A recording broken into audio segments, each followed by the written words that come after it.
Hi friends, ನಾನು Ashwini from Mangalore. Welcome back to my channel. Friends, ನಾನಿವತ್ತು ಸಖತ್ ಈಸಿಯಾಗಿ ಕ್ಯಾರೆಟ್ ಹಲ್ವವನ್ನು ಯಾವ ರೀತಿ ಮಾಡೋದು ಅಂತ ತೋರಿಸ್ತಾ ಇದ್ದೇನೆ. ಬಾಯಲ್ಲಿಟ್ಟರೆ ಹಾಗೆಯೇ ಕರಗಿ ಹೋಗುವಂತಹ ಸಖತ್ ಹೆಲ್ದಿಯಾಗಿರುವ ಟೇಸ್ಟಿಯಾಗಿರುವ ಕ್ಯಾರೆಟ್ ಹಲ್ವವನ್ನು ಯಾವ ರೀತಿ ಮಾಡೋದಂತ ನೋಡೋಣ. ಅದಕ್ಕಿಂತ ಮುಂಚೆ ಯಾವುದೆಲ್ಲ ಇಂಗ್ರೀಡಿಯೆಂಟ್ಸ್ ಬೇಕು ಅಂತ ನೋಡೋಣ. ನಾನಿಲ್ಲಿ 3 ಕಪ್ ಆಗುವಷ್ಟು ಕ್ಯಾರೆಟ್ ತುರಿಗಳನ್ನು ತಗೊಂಡಿದ್ದೇನೆ. ಹಾಗೆಯೇ ಡ್ರೈ ಫ್ರೂಟ್ಸ್ ಬಂದುಬಿಟ್ಟು ಗೋಡಂಬಿ, ದ್ರಾಕ್ಷಿ ಮತ್ತು ಸ್ವಲ್ಪ ಆಲ್ಮಂಡ್ ತಗೊಂಡಿದ್ದೇನೆ. ಹಾಗೆಯೇ 1.5 ಕಪ್ ಆಗುವಷ್ಟು ಸಕ್ಕರೆ ಮತ್ತು 1 ಗ್ಲಾಸ್ ಆಗುವಷ್ಟು ಹಾಲನ್ನು ತಗೊಂಡಿದ್ದೇನೆ.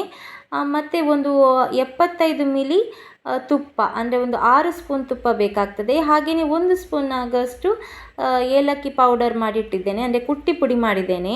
ಇಲ್ಲಿ ಮೆಷರ್ಮೆಂಟ್ ಹೇಗಂದರೆ 3 ಕಪ್ ತಗೊಂಡ್ರೆ 1.5 ಕಪ್ ಆಗುವಷ್ಟು ಸಕ್ಕರೆ ಬೇಕಾಗ್ತದೆ. ಈ ಅಳತೆಯಲ್ಲಿ ತಗೊಳ್ಳೋದು. ನಂತರ ನಾನಲ್ಲಿ ಒಂದು ನಾನ್ ಸ್ಟಿಕ್ ಪ್ಯಾನ್ ತಗೊಂಡಿದ್ದೇನೆ.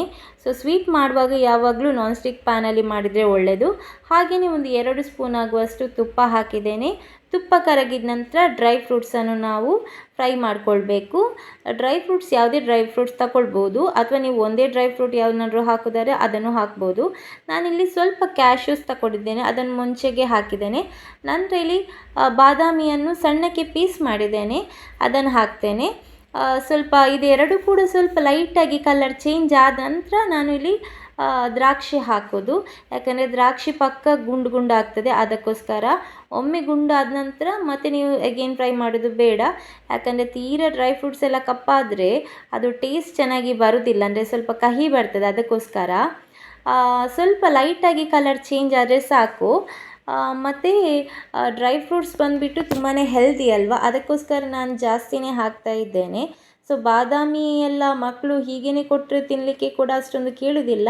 ಆದರೆ ಈ ಹಲ್ವೆ ಎಲ್ಲ ಮಾಡುವಾಗ ನಾವು ಹಾಕಿದರೆ ಉಂಟಲ್ಲ, ಈಸಿಲಿ ಹೋಗ್ತದೆ ಮತ್ತು ಟೇಸ್ಟ್ ಕೂಡ ಚೆನ್ನಾಗಿರ್ತದೆ. ಆ ಬಾದಾಮಿ ತುಪ್ಪದಲ್ಲಿ ಫ್ರೈ ಮಾಡಿದ ನಂತರ ತುಂಬ ಚೆನ್ನಾಗಿ ಅನಿಸ್ತದೆ ತಿನ್ನಲಿಕ್ಕೆ. ಕರುಮ್ ಅಂತ ಬಾಯಲ್ಲಿ ನಡುವೆ ಸಿಕ್ಕುವಾಗ ತುಂಬ ಟೇಸ್ಟ್ ಆಗ್ತದೆ. ಸೊ ಎಂಜಾಯ್ ಮಾಡಿಕೊಂಡು ಮಕ್ಕಳು ಕೂಡ ತಿಂತಾರೆ. ಸೊ ಟೇಸ್ಟ್ ಆಗಿರುವ ಫುಡ್ ಹೆಲ್ದಿ ಕೂಡ ಆಗಿದ್ದರೆ ನಮಗೆ ಸಹ ಖುಷಿ ಅಲ್ಲ, ಮಕ್ಕಳು ಕೂಡ ತಿನ್ನುವಾಗ ನಮಗೆ ಸಹ ತುಂಬ ಖುಷಿ ಆಗ್ತದೆ. ನೋಡಿ, ಈಗ ದ್ರಾಕ್ಷಿ ಎಲ್ಲ ಗುಂಡು ಗುಂಡಾಗಿದೆ. ಇಷ್ಟಾದರೆ ಸಾಕು. ನಾವೀಗ ಇದನ್ನೆಲ್ಲ ತೆಗೆದು ಬಿಡೋಣ. ಮತ್ತು ಅದರಲ್ಲಿ ತುಪ್ಪ ಏನು ಉಳಿತದೆ ನೋಡಿ, ಅದು ಹಾಗೇ ಇರಲಿ. ನಾವೀಗ ಇದೇ ಪ್ಯಾನಿಗೆ ಆಗಲೇ ನಾನು 2 ಸ್ಪೂನ್ ತುಪ್ಪ ಹಾಕಿದ್ದೇನೆ. ಈಗ ಎಗೇನ್ ಒಂದು 2 ಸ್ಪೂನ್ ತುಪ್ಪ ಹಾಕ್ತಾ ಇದ್ದೇನೆ. ಎಲ್ಲರೂ ಹೇಳುವ ಪ್ರಕಾರ ಇದು ಕ್ಯಾರೆಟ್ ಹಲ್ವಕ್ಕೆ ತುಪ್ಪ ಜಾಸ್ತಿ ಬೇಕಾಗ್ತದೆ ಅಂತ ಹೇಳ್ತಾರೆ. ಆದರೆ ಒಂದು 6 ಸ್ಪೂನ್ ಆಗುವಷ್ಟು ತುಪ್ಪ ಇದ್ದರೆ ಸಾಕಾಗ್ತದೆ. ಸೊ ನಾನು ಆಗಲೇ 2 ಸ್ಪೂನ್ ಹಾಕಿದ್ದೆ, ಈಗ 2 ಸ್ಪೂನ್ ಹಾಕಿದ್ದೇನೆ. ಕೊನೆಯಲ್ಲಿ 2 ಸ್ಪೂನ್ ಹಾಕ್ತೇನೆ, ಹಾಗಾಗಿ 6 ಸ್ಪೂನ್ ಯೂಸ್ ಮಾಡ್ತಾ ಇದ್ದೇನೆ. ಹಾಗೆಯೇ ತುಪ್ಪ ಕರಗಿದ ನಂತರ 3 ಕಪ್ ಆಗುವಷ್ಟು ಕ್ಯಾರೆಟ್ ತುರಿಗಳನ್ನು ಇದು ಸಣ್ಣಕ್ಕೆ ತುರಿದಿಟ್ಟಿದ್ದೇನೆ ನಾನು. 3 ಕಪ್ ಆಗುವಷ್ಟು ಅಂದರೆ ಒಂದು ಅರ್ಧ ಕೆಜಿಯಷ್ಟು ಕ್ಯಾರೆಟ್ನ ತಗೊಂಡಿದ್ದೇನೆ. ಸೊ ಹಾಗೆಯೇ ಇದು ಚೆನ್ನಾಗಿ ತುಪ್ಪದಲ್ಲಿ ಫ್ರೈ ಆಗಬೇಕು. ಈಗ ನಿಮಗೆ ನೋಡುವಾಗ ಫುಲ್ ಇದ್ದ ಹಾಗೆ ಕಾಣ್ತದೆ, ಆದರೆ ಫೈನಲ್ ಆಗಿ ಕ್ಯಾರೆಟ್ ಹಲ್ವ ಆದ ನಂತರ ಸ್ವಲ್ಪ ಆಗ್ತದೆ. ಹಾಗಾಗಿ ಬೇಗ ಖಾಲಿ ಆಗ್ತದೆ, ಯಾಕಂದರೆ ತುಂಬ ಟೇಸ್ಟಾಗಿ ಬರ್ತದಲ್ಲ, ಹಾಗಾಗಿ. ಸೊ ಇದು ತುಂಬ ಚೆನ್ನಾಗಿ ಫ್ರೈ ಆಗಬೇಕು. ಒಂದು 6ರಿಂದ 7 ನಿಮಿಷ ಆದರೂ ತುಪ್ಪದಲ್ಲಿ ಚೆನ್ನಾಗಿ ಫ್ರೈ ಆಗಬೇಕು ಕ್ಯಾರೆಟ್. ಅಂದರೆ ಅದರ ಹಸಿ ಸ್ಮೆಲ್ ಏನಿರ್ತದೆ ನೋಡಿ, ಅದೆಲ್ಲ ಹೋಗಬೇಕು. ನಿಮಗೆ ಈ ತುಪ್ಪದಲ್ಲಿ ಫ್ರೈ ಆಗುವಾಗ ನಿಮಗೆ ಅದರ ಸ್ಮೆಲ್ಲೆಲ್ಲ ಗೊತ್ತಾಗ್ತದೆ ಹೋಗ್ತಾ ಇರೋದು. ಮತ್ತು ಕಲರ್ ಕೂಡ ಚೇಂಜ್ ಆಗ್ತದೆ. ಕ್ಯಾರೆಟ್ ಇದು ಏನು ಡಾರ್ಕ್ ಆರೆಂಜ್ ಇರ್ತದೆ ನೋಡಿ, ಅದು ಲೈಟಾಗಿ ಚೇಂಜ್ ಆಗ್ತದೆ ಕಲರ್, ಆಗ ನಿಮಗೆ ಗೊತ್ತಾಗ್ತದೆ. ಮತ್ತು ಇದು ಚೆನ್ನಾಗಿ ಫ್ರೈ ಆಗದಿದ್ರೆ ಉಂಟಲ್ಲ, ಹಲ್ವ ಕೂಡ ಕರೆಕ್ಟಾಗಿ ಪರ್ಫೆಕ್ಟಾಗಿ ಬರುವುದಿಲ್ಲ, ಆ ಹದ ಬರುವುದಿಲ್ಲ. ಅದಕ್ಕೋಸ್ಕರ ಒಂದು 7 ನಿಮಿಷ ಫ್ರೈ ಮಾಡಿಕೊಳ್ಬೇಕು ಇದಕ್ಕೆ. ಈಗ ಚೆನ್ನಾಗಿ ಫ್ರೈ ಆಗಿದೆ ನೋಡಿ, 7 ನಿಮಿಷ ಆಗಿದೆ. ಈ ಹಂತದಲ್ಲಿ ನಾನು 1 ಗ್ಲಾಸ್ ಆಗುವಷ್ಟು ದನದ ಹಾಲು ತಗೊಳ್ತಾ ಇದ್ದೇನೆ. ಸ್ವಲ್ಪ ದಪ್ಪ ಹಾಲು ಇದ್ದರೆ ಒಳ್ಳೆಯದು, ಚೆನ್ನಾಗಿ ಬರ್ತದೆ. ಇನ್ನು ಇದು ಚೆನ್ನಾಗಿ ಬೇಯಬೇಕು ಹಾಲಿನ ಜೊತೆ. ನಾನು ಮುಚ್ಚಳ ಮುಚ್ಚಿ ಇದನ್ನು ಬೇಯಿಸೋದು, ಹಾಗಾಗಿ ನಾನು 1 ಗ್ಲಾಸ್ ಆಗುವಷ್ಟು ಹಾಲು ತಗೊಳ್ತೇನೆ. ನೀವು ಹಾಗೇ ಅದೇ ಮುಚ್ಚಳದೇ ಬೇಯಿಸೋದಾದರೆ ಒಂದು 1ರಿಂದ 1.5 ಗ್ಲಾಸ್ ಆಗುವಷ್ಟು ಕೂಡ ಹಾಲು ಹಾಕ್ಬೋದು.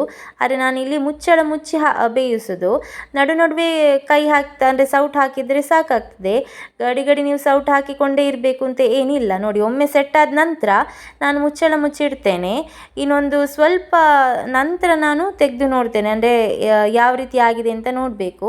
ಅಂದರೆ ಒಂದು 2-3 ಸಲ ಚೆಕ್ ಮಾಡಬೇಕು. ನೋಡಿ, ಫಸ್ಟಿಗೆ ಚೆಕ್ ಮಾಡುವಾಗ ನಿಮಗೆ ಈಗ ಗೊತ್ತಾಗ್ಬೋದು ಸೈಡಲ್ಲೆಲ್ಲ ಹಾಲಿದೆ, ಹಾಗಾದರೆ ಸರಿಯಾಗಿ ಬೇಯಲಿಲ್ಲ ಇದು ಇನ್ನೂ ಕೂಡ. ಅಂದರೆ ಹಾಲನ್ನೆಲ್ಲ ಚೆನ್ನಾಗಿ ಕ್ಯಾರೆಟ್ ಉಂಟಲ್ಲ ಅಬ್ಸರ್ವ್ ಮಾಡಿಬಿಟ್ಟು ಚೆನ್ನಾಗಿ ಹೀರ್ಕೊಳ್ಬೇಕು. ಈ ಕ್ಯಾರೆಟ್ ಎಲ್ಲ ಹೀರ್ಕೊಳ್ಬೇಕು ಹಾಲನ್ನು, ಅಲ್ಲಿ ತನಕ ಫ್ರೈ ಆಗಬೇಕು. ಸೊ ಎಗೇನ್ ನಾನು ಮುಚ್ಚಳ ಮುಚ್ಚಿಟ್ಟು ಸ್ವಲ್ಪ ಬೇಯಿಸ್ತೇನೆ. ಇದು ಕೂಡ ಒಂದು 6ರಿಂದ 7 ನಿಮಿಷಗಳ ಕಾಲ ಚೆನ್ನಾಗಿ ಬೇಯಬೇಕು. ಸೊ ಈಗಲೂ ಕೂಡ ನೋಡಿ ಹಾಲೆಲ್ಲ ಸೈಡಲ್ಲಿ ಇದೆ. ಸೊ ಅದೇನು ಆ ಬಬಲ್ಸ್ ಬರ್ತಾ ಉಂಟು ಅದೆಲ್ಲ ಚೆನ್ನಾಗಿ ಹೋಗಬೇಕು, ಚೆನ್ನಾಗಿ ಹೀರಿಕೊಳ್ಬೇಕು ಹಾಲು, ಅಲ್ಲಿ ತನಕ ಫ್ರೈ ಮಾಡಿ. ಸೊ ಫೈನಲ್ ಆಗಿ ಈಗ ಒಂದು 6ರಿಂದ 7 ನಿಮಿಷ ಆಗಿದೆ. ವಾವ್, ನೋಡಿ ಈಗ ಕರೆಕ್ಟಾಗಿ ಬಂದಿದೆ. ನೋಡಿ ಹಾಲೆಲ್ಲ ಕ್ಯಾರೆಟ್ ಚೆನ್ನಾಗಿ ಅಬ್ಸಾರ್ಬ್ ಆಗಿದೆ. ನೋಡಿ ಹಾಲು ಈಗ ಸೈಡ್ ಮಾಡ್ತಾ ಇರುವಾಗ ಹಾಲೇ ನಿಮಗೆ ಕಾಣಿಸ್ತಾ ಇಲ್ಲ, ಅಂದರೆ ಈ ಕ್ಯಾರೆಟ್ ಎಲ್ಲ ಹಾಲನ್ನು ಹೀರಿಕೊಂಡಿದೆ. ಇಷ್ಟ ಆದರೆ ಸಾಕು. ನೋಡಿ ಆಗ ಸ್ವಲ್ಪ ನೀರಿತ್ತು, ಈಗ ಗಟ್ಟಿಯಾಗಿದೆ ಇದು. ಸೊ ಈಗ ಸ್ವಲ್ಪ ಫ್ರೈ ಮಾಡಬೇಕು ಇದನ್ನು. ನಂತರ ನಾವು ಸಕ್ಕರೆ ಆ್ಯಡ್ ಮಾಡಬೇಕು. ಸಕ್ಕರೆ ಆ್ಯಡ್ ಮಾಡಿದ ನಂತರ ಅಗೇನ್ ಇದು ನೀರಾಗ್ತದೆ. ಆದರೆ ಗಾಬರಿ ಪಡಬೇಕು ಅಂತ ಏನಿಲ್ಲ. ಆ ಸಕ್ಕರೆ ನೀರಾದದ್ದು ಗಟ್ಟಿಯಾಗುವಾಗನೇ ಪಾಕ ಬರೋದು. ಸೊ ಆಗಲೇ ಹಲ್ವ ಆಗೋದು. ನಾನಿಲ್ಲಿ 1.5 ಕಪ್ ಆಗುವಷ್ಟು ಸಕ್ಕರೆ ಹಾಕಿದ್ದೇನೆ. ಸೊ ಜಾಸ್ತಿ ಹಾಕಲಿಕ್ಕೆ ಹೋಗಬೇಡಿ, ತುಂಬ ಸಿಹಿ ಆಗ್ತದೆ.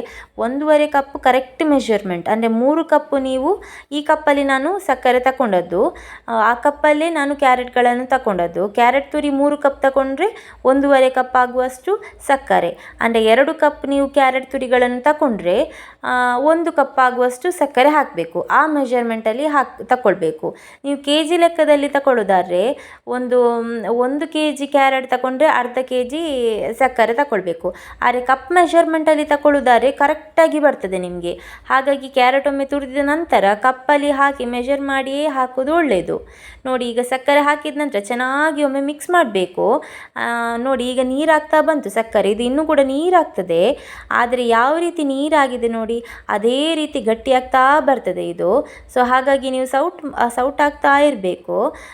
ತಳ ನಾನ್ ಸ್ಟಿಕ್ಕಲ್ಲಿ ಮಾಡೋದ್ರಿಂದ ತಳ ಹಿಡಿಯುವುದಿಲ್ಲ.